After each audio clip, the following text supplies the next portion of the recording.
ఒక గ్లాసు రాగి జావ పోషకాల పరంగా 3 గ్లాసుల పాలతో సమానమని, పిల్లలకు రాగి జావ, జొన్న రొట్టె ఇప్పటి నుంచే అలవాటు చేయాలని భారత చిరుధాన్యాల పరిశోధన సంస్థ ఐఐఎంఆర్ డైరెక్టర్ సి. తారా సత్యవతి సూచించారు.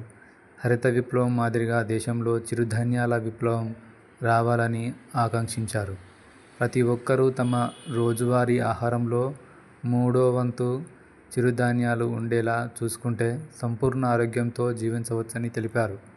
కేంద్ర ప్రభుత్వం దేశంలో సైన్యానికిచ్చే ఆహారం 20% చిరుధాన్యాలను వినియోగిస్తుందని, ఈ చైతన్యం అంతటా రావాలని చెప్పారు. ప్రజా పంపిణీ వ్యవస్థల్లోనూ భాగస్వామ్యం చేస్తే దేశవ్యాప్తంగా వీటి వినియోగం విస్తృత స్థాయిలో పెరుగుతుంది. తెలంగాణ, మహారాష్ట్రలో జొన్నలు, రాజస్థాన్లో సజ్జలు, ఏపీలో కొర్రలు, కర్ణాటకలో రాగుల వంటివి పీడిఎస్లలో ఇవ్వాలి. పాఠశాలలు, గురుకులాలు, వసతి గృహాలు, ఆస్పత్రుల్లోనూ ఈ ఆహార పంపిణీ జరగాలి. రోజువారీ భోజనంలో మూడో వంతు మిల్లెట్స్తో సంపూర్ణ ఆరోగ్యం.